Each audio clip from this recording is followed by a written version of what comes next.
नमस्कार दोस्तों, पहले वीडियो में हमने डिस्कस किया था मेलास्मा क्या होता है और क्या जनरल ट्रीटमेंट्स इसके अवेलेबल हैं। आज हम डिस्कस करेंगे वो कॉमन कुछ मिस्टेक्स जो कि मेलास्मा ट्रीटमेंट में लोगों से होती हैं। कृपया इस चैनल को लाइक और सब्सक्राइब करें और बेल आइकन को जरूर दबाएं।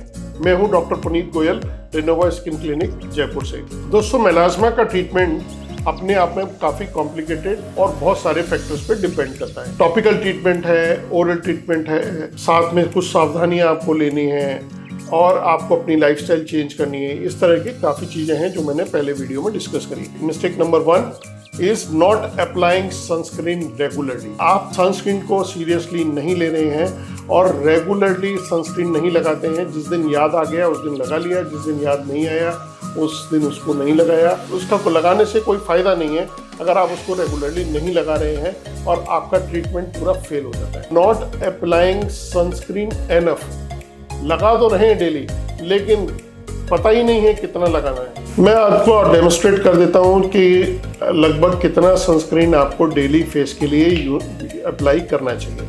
दोस्तों देखिए, ये फिंगर टिप यूनिट्स हैं। तो ये यहाँ से यहाँ तक 1 फिंगर टिप है, यहाँ से यहाँ तक 2 फिंगर टिप है और ये 3 फिंगर टिप है। अगर हमारे पास ये सनस्क्रीन है और हम इसको चाहते हैं कि कितना लगाना है तो एटलीस्ट आपको 1 फिंगर टिप यूनिट पूरा आपका ऑक्यूपाई हो जाए। ये इतना सनस्क्रीन आपको पूरा 1 finger tip unit is enough for a face. At least इतना कम से कम लगाना चाहिए और ये एक के बाद एक 2 लेयर के अंदर होना चाहिए। सनस्क्रीन लेने के बाद आप उसको यूनिफॉर्मली पूरे फेस पे इक्वलेंटली डॉट मेथड से डिवाइड कर लें और उसके बाद धीरे धीरे उसको अप्लाई करते हुए पूरे फेस के ऊपर रब कर लें। तो यूजुअली बेस्ट से बेस्ट सनस्क्रीन भी 2.5 से 3 घंटा इफेक्टिव होते हैं। तो एटलीस्ट 3 आवर्स के बाद में आपको रिपीट एप्लीकेशन करनी चाहिए। कुछ नए सनस्क्रीन और बहुत इफेक्टिव सनस्क्रीन हैं, वो फोटो स्टेबल आते हैं और वो कुछ 5 घंटे या 6 घंटे भी इफेक्टिव होते हैं। सिर्फ सनस्क्रीन पर ही बहुत ज़्यादा भरोसा नहीं करें। सनस्क्रीन आपने लगाया बहुत अच्छी बात है, लेकिन सनस्क्रीन अपने आप में पूरी तरह से बचाव नहीं है। जो इम्पोर्टेंट वर्क है धूप का, उसको सुबह या शाम शिफ्ट करें। फेस को कवर करें, ऊपर हैट लगाएं या अम्ब्रेला साथ में या छाता साथ में लें। वो ये सब चीज़ें आपके सनस्क्रीन के इफेक्ट को और बढ़ाएंगी।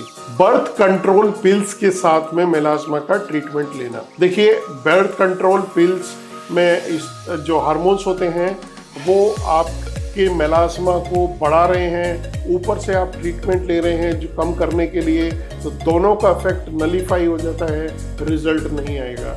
तो आपको अगर बर्थ कंट्रोल पिल्स अगर आप ले रहे हैं तो आप अपने डॉक्टर से डिस्कस करें और आप उसको चेंज करा के नॉन हार्मोनल पिल्स या फिर non hormonal method of contraception लेना है, जैसे कॉन्डोम है या आईयूडी है। कुछ दवाइयाँ जो डॉक्टर्स द्वारा ये लिखी जाती हैं, जैसे ट्रेटिनोइन है, हाइड्रोकिनोन है, फ्लोसिनोलॉन है या कोजिक एसिड 2% 4% स्ट्रेंथ में है, वो सब ना लगा के आप सिर्फ ओवर द काउंटर मेडिसिन का प्रयोग कर रहे हैं तो आपको मेलास्मा में रिजल्ट अच्छे नहीं आएंगे। तो डॉक्टर, क्योंकि मेलास्मा काफ़ी डिफ़िकल्ट कंडीशन है, तो इसको आप अपने आप से तो मैं कहूँगा बिल्कुल ट्राई ना करें, कोई रिजल्ट नहीं आने वाला। आप अगर खुद ट्राई कर रहे हैं या कोई केमिस्ट आपको मेडिसिन दे रहा है और आप ट्राई कर रहे हैं या कोई इन्फ्लुएंसर आपको मेडिसिन बता रहा है सोशल मीडिया पर और आप उसको ट्राई कर रहे हैं, because it's very challenging even for a dermatologist to treat melasma. Prescription based medicine लें, टॉपिकल मेडिसिन पूरे अच्छे से लें। आपको ओरल मेडिसिन साथ में अगर प्रिस्क्राइब की हैं वो भी आपको साथ में लेनी है। इन सब के लॉन्ग टर्म इफेक्ट से ही आपको मेलास्मा का ट्रीटमेंट अच्छे से मिलेगा। कई बार क्या होता है कि 4 महीने 3 महीने में रिजल्ट आया, काफ़ी कुछ क्लियर हो गया, 80% क्लियर हो गया और 4-5 दिन के लिए आप गोवा घूमने गए और आप सनस्क्रीन भूल गए और आपने धूप में पूरा एक्सपोजर लिया, तो वो सारा 4 महीने का ट्रीटमेंट आपका ख़राब हो जाता है। तो सनस्क्रीन को सीरियसली लें और स्पेशली जब आपका रूटीन चेंज हो, आप घूमने जा रहे हैं या कहीं इस तरह का पिकनिक पे जा रहे हैं, तो अपने ट्रीटमेंट को पीछे नहीं छोड़ें, उसको साथ में लेके चलें, उसको फॉलो करें। Not avoiding heat and blue light, avoid करने के लिए गर्मी से बचें, ठंडक में रहें। और अगर आप गर्मी में रह रहे हैं तो उससे भी मेलास्मा बढ़ सकता है। और स्पेशली लेडीज़ को जो कि किचन में काम कर रही हैं, आई ऑलवेज एडवाइज देम कि आप बर्फ से भरा हुआ एक बाउल अपने पास रखें, उसमें नैपकिन भिगो के रखें और किचन का काम करते करते बीच बीच में वो बर्फ का टॉवल अपने फेस पे लगाते रहें, कूलिंग करके रखें फेस पे। अगर किचन के अंदर एसी नहीं है या कूलर नहीं है तो बर्फ़ के पानी से अपने आप को ठंडा करते रहें। गर्मी में भी अगर आप निकलते हैं ट्रैवलिंग में, कार में एसी नहीं है और गर्मी है, तो भी आप अपने आप की स्किन को थोड़ा कूल करें। ब्लू लाइट से बचें। ब्लू लाइट यानी कि आपका मोबाइल, उसमें एक ब्लू लाइट फिल्टर आता है, वो ऑन करके रखें। कुछ ऐप्स भी हैं लाइक फ्लक्स करके एक ऐप है, उसको आप डाउनलोड कर सकते हैं जो आपके ब्लू लाइट को फिल्टर करके रखेगा। इसी तरह से कंप्यूटर में और अदर स्क्रीन्स में भी आपको ब्लू लाइट को कंट्रोल करके रखना है। It's a long term treatment, आपको लंबे समय तक काफ़ी पेशेंटली ट्रीटमेंट लेना है और तभी मेलाज्मा का रिजल्ट आएगा। उससे भी इम्पॉर्टेंट है कि मेलाज्मा का ट्रीटमेंट रिजल्ट आने के बाद जितना 4 महीने में अगर रिजल्ट आया है तो 4 महीने लगते हैं करीब मेलाज्मा का ट्रीटमेंट टेपर करने के लिए, बंद करने में। धीरे धीरे रिड्यूस करते हुए बंद किया जाएगा। एकदम बंद करने से मेलाज्मा हमेशा एग्रावेट हो सकता है।